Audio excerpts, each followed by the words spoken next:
Hi, everyone. My name is Taylor Shaw. I'm a conservation scientist at the Endangered Landscapes and Seascapes program here at CCI. We've been practicing our work since 2018. So I'm here to give you another funder's perspective after 6 years of encouraging our projects to consider evidence and embed evidence into their work. Right, so who is the Endangered Landscapes and Seascapes program, ELSP? We fund very large scale restoration initiatives. Started out mostly landscape, but now we're fully moving into seascapes as well. We fund projects up to $5 million US for a period of 5 to 6 years. This is a competitive process. And importantly, we don't make the decisions as to who we fund. We have an independent oversight and selection panel who chooses the projects that get the funding. And then we at the ELSP actually just work with the projects to implement that grant. We're moving that. I think the slides are. Oh, well, I'm not sure where the maps went, but that's okay. I can just, for those of you who briefly saw that flash of basically, we fund 14 landscape and seascape restoration projects that are currently active, and it ranges all across geographical Europe. They span a wide range of different habitats within the land and seascapes, different pressures on the landscapes, and therefore different restoration interventions. Let's see, I think a couple slides somehow are missing.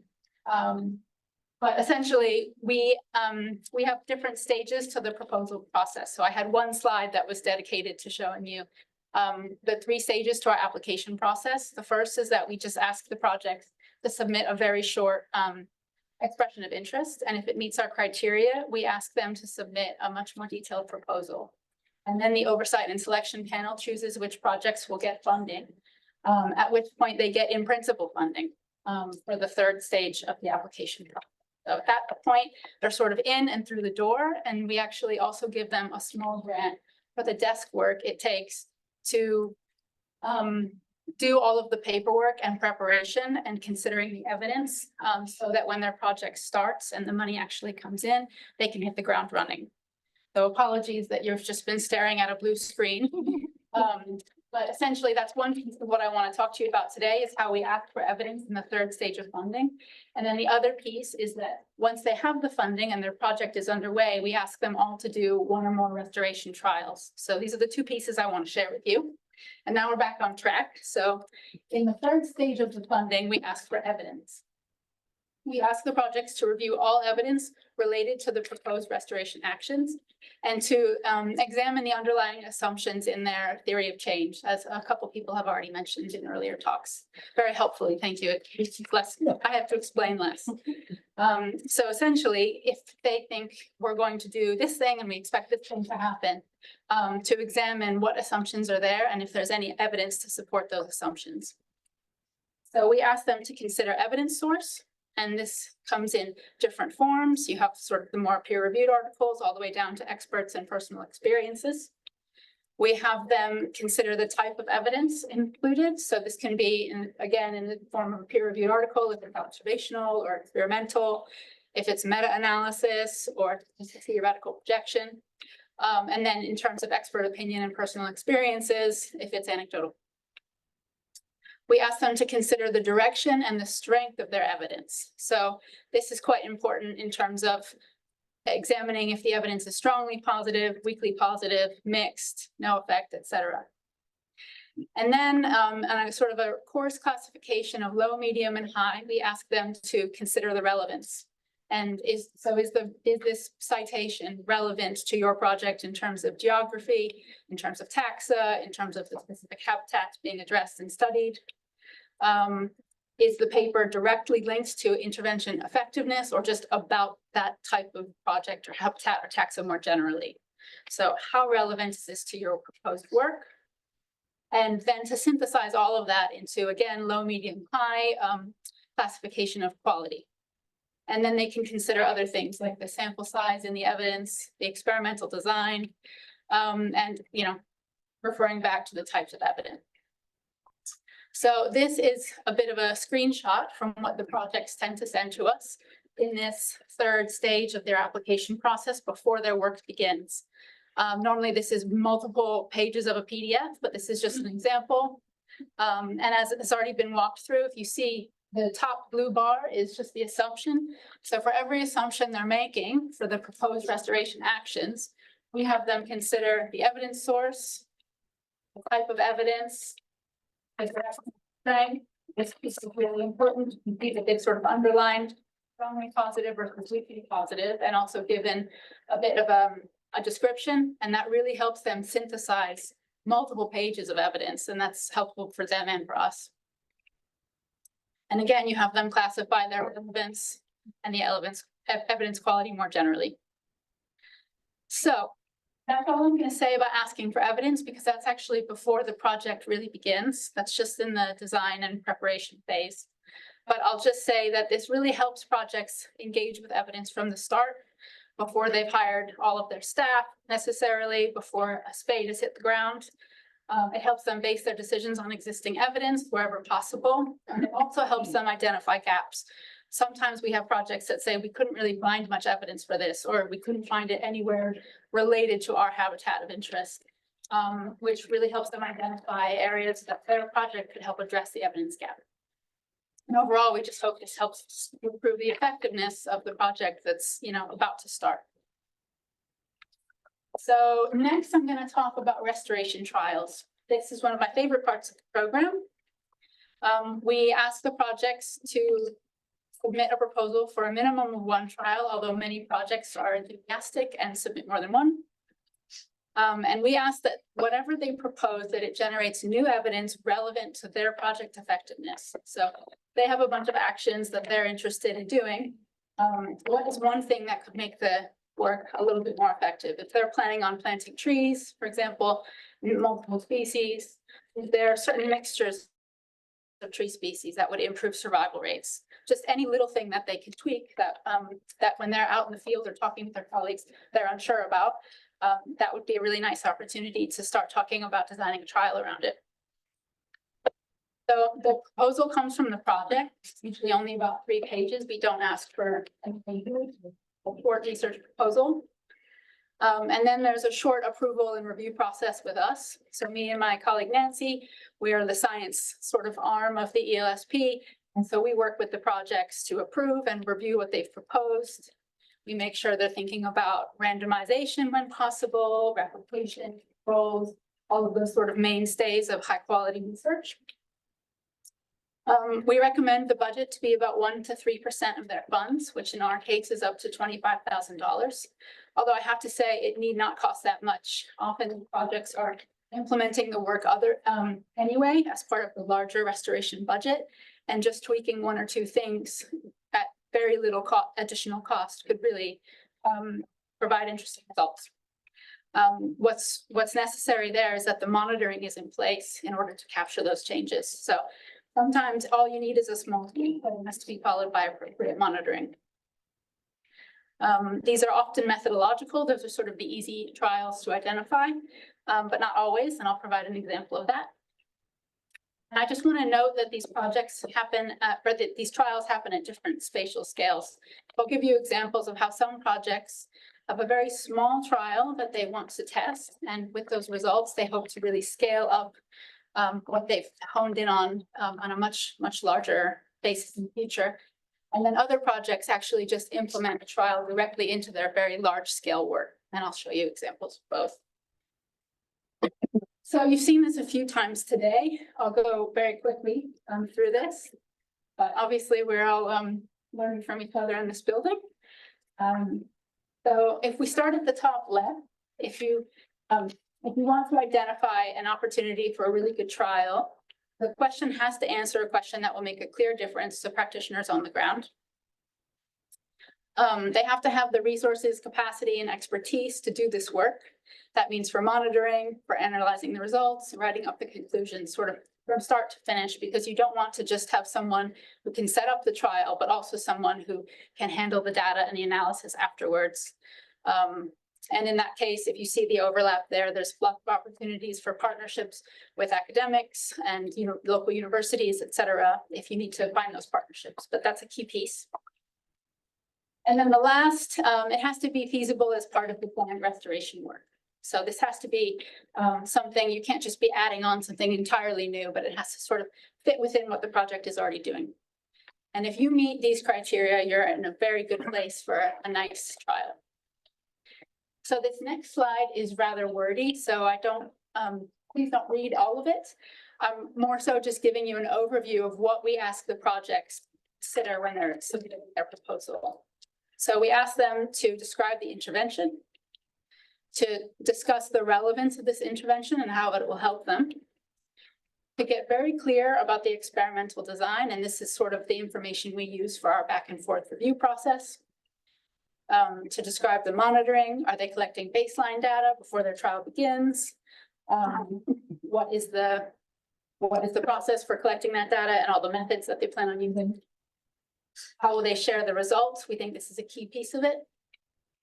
What their expected budget is, and who's responsible for what piece of work. And very generally, without reading every word, we think that if the projects are considering all of these questions in advance, they're very well positioned for a successful trial.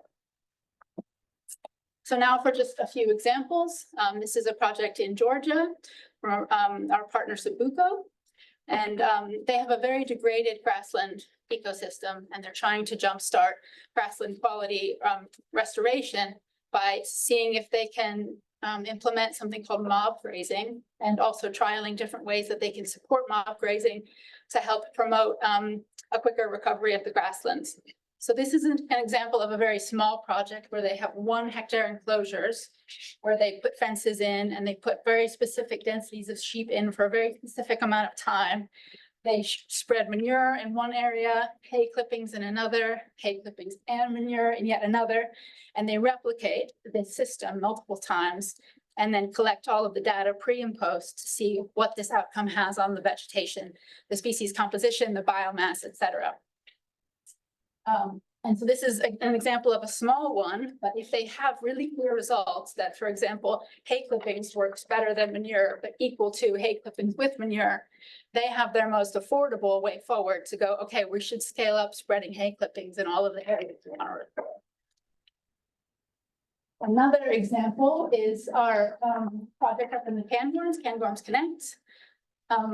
They're interested in restructuring forests that often have very little deadwood because they were previously sort of monoculture spruce forests, and they're trying to add more deadwood to benefit the saprophytic beetle communities, so beetles that depend on deadwood.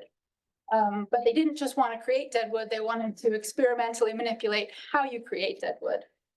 So they tried cutting, which creates stumps, winching, which simulates windfall, and ring barking or girdling, which creates standing deadwood, right? So this is creating different types of deadwood through different methods. And then they go on to monitor the effects of that for the invertebrate communities that they're interested in. I would classify this as an example of sort of a medium scale project where they have large stands of woodland that they're trying to restructure. They bring in bulldozers. It's sort of a very big project, but it's not landscape scale necessarily. A larger project, this is from our project in the Romanian Carpathians, where they introduced bison and wanted to better understand the effect the bison have on the vegetation in the area. So after reintroducing the bison, who were going to roam freely over a very large area, before they did so, they said, okay, let's set up some exclosures and let's monitor vegetation within and outside of the exclosures. So this is an example of a project that was already doing something very big, and all they had to do was throw up a few fences beforehand. They were already planning on monitoring the vegetation, but now they have this really nice control within and this paired design. So they were able to implement that with very little additional resources, but really producing some stunning results just 5 years in. And then one more example, this is another example from the Carpathia project. I just wanted to highlight that these are often ecological trials, but not always. So we also really encourage our projects to engage with monitoring the social aspects of their work. And so this project wanted to trial how two different levels of communication, two different methods of education and conservation campaigns, for example, human wildlife coexistence messaging and things like that, affected people's outcome or people's beliefs about reintroduction of bison and reintroduction of beaver. And one finding that they've recently come out with in this cited publication is that people, contrary to what they expected, were much more reticent about reintroducing beaver than reintroducing bison. And so now they're tailoring their communication materials, their education materials towards addressing people's fears and hesitations about this. And so this is an example of a social trial that has enabled them to turn around within 1 year and start completely addressing this sort of resistance from the local population to doing their work. So what happens next? We provide a template for their final report, and we have this in the format of a peer-reviewed research paper. We encourage the projects to publish their work, and our hope is that having them reported in this style, is that once they've done reporting to us, which they're obliged to do, they've pretty much written the first draft of their manuscript anyway. Publishing is not always a priority for practitioners, especially if they're constrained by time and finding new funders, et cetera. But it's something that we really try to support them with whenever possible. So maybe that's providing recommendations for which journals they could submit to, or offering to review a draft, or in some cases supporting them if they don't have the science staff in-house. But very importantly, is their work, it's their data, they put in the hard work to collect it. And so it's for them to share the wider restoration community. Either way, if they don't publish in a peer-reviewed journal, the results need to be made freely available as per our contract with them. So either way, this information should be. So I just wanted to end with lessons so far that we've learned. It can be rather straightforward to embed testing. Once the projects are implementing a test and they have a clear outline of what they're going to do, it's rather straightforward. The more challenging piece is to identify where the opportunities lie. So if you recall that Venn diagram, projects vary in their enthusiasm for the trials or their capacity to think experimentally about the restoration work. We talked about the cross cubicle issue, and you just do it the way that you do it or the way that someone else told you to do it. So to sort of open your mind a little bit, think about how else done, or to question how things, you know, that we could maybe toggle to find precisely what works best and maybe what doesn't work. That's harder to get at. And this gets at organizational culture. They've got to buy in to how powerful it can be to be a part of generating evidence. We're not involved in every decision they make. We're involved in the big decisions, if they're going to restore a peatland or they won't. But we can't micromanage every aspect of the project. So it's through the initial steps where we're working with the projects and helping them design a trial that we hope that when they're off making more decisions on their own, that they have bought into this practice of really thinking about how they can generate evidence. It does, and this has come up a few times today, there is a considerable length of time that it sometimes takes to see results. I have to admit, the examples I gave you today, we saw results rather quickly, but that isn't always the case.